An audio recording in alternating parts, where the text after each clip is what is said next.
When I heard the learned astronomer, when the proofs, the figures, were ranged in columns before me, when I was shown the charts and diagrams to add, divide, and measure them, when I sitting heard the astronomer where he lectured with much applause in the lecture room, how soon, unaccountable, I became tired and sick, till rising and gliding out, I wandered off by myself in the mystical, moist night air, and from time to time looked up in perfect silence at the stars.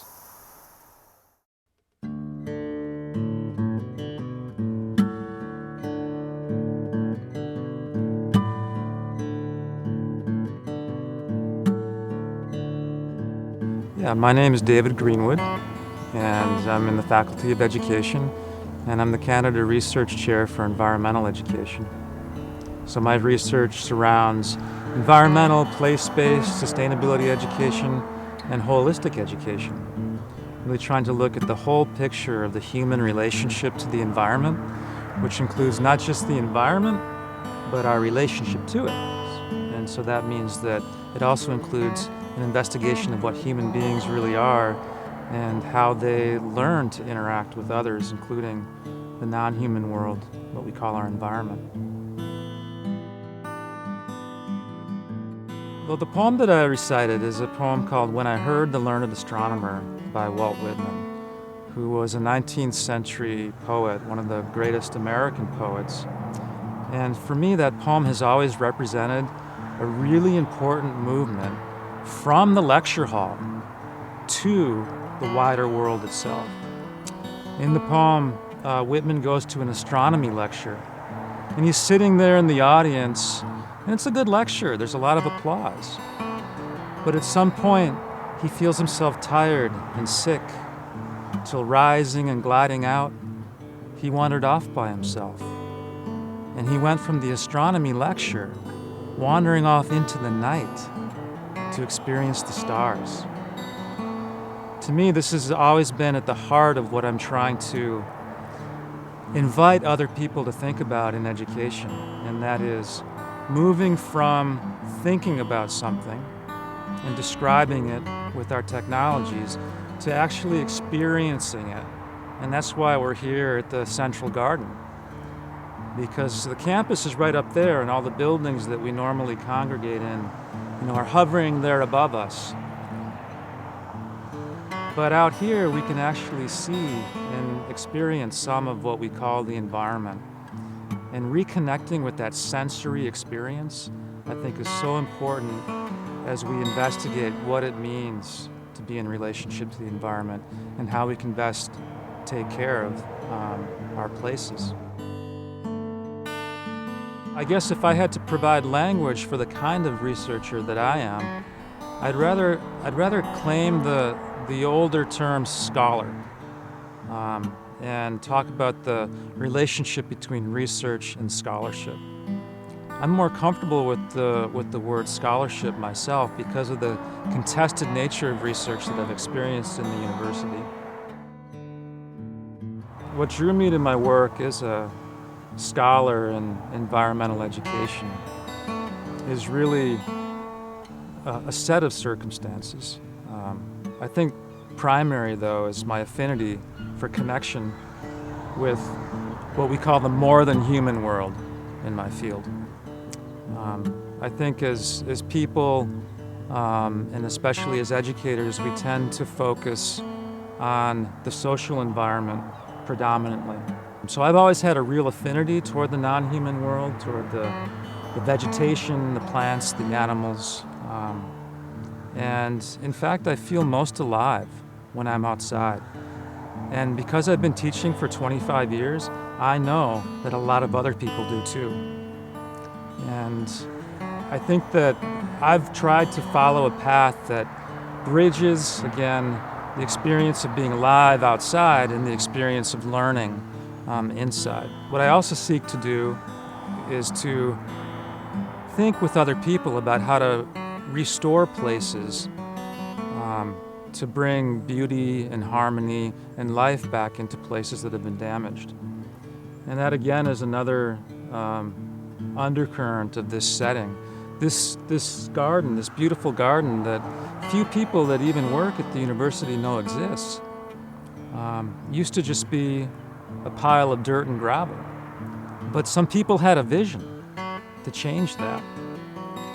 And it took a lot of time, it took a lot of hands, but you look around this place and you see what is possible when people have a vision. My research has always been interested in what makes that happen. How can we enable people to restore and re-inhabit their places when they've been damaged in some way, or when they don't serve people in some way? So looking for opportunities to improve the quality of life in particular places is really at the heart of what I call place-based education. I've always had what some scholars in creativity theory call a network of enterprise. And that is a lot of different projects going that are really my attempt to respond to my overarching questions. One of my overarching questions is, why do people hurt each other and themselves and their environment? And what can we do about it? But these are the kind of ultimate questions that drive my interest in scholarship and research. The work that I do in environmental education is really part of a broader network of social movements, of people around the world working for social justice, ecological sustainability, indigenous and civil rights, and nonviolence and peace. There's an old Buddhist saying that says, "Do not follow in the footsteps of the masters, but rather seek what they sought." And I think part of how I got here is that I'm very passionate about my work. I'm legitimately really not just interested, but moved and compelled to examine what it means to be a person alive in the 21st century as climate change and other ecological degradation sort of unravels everything that we knew.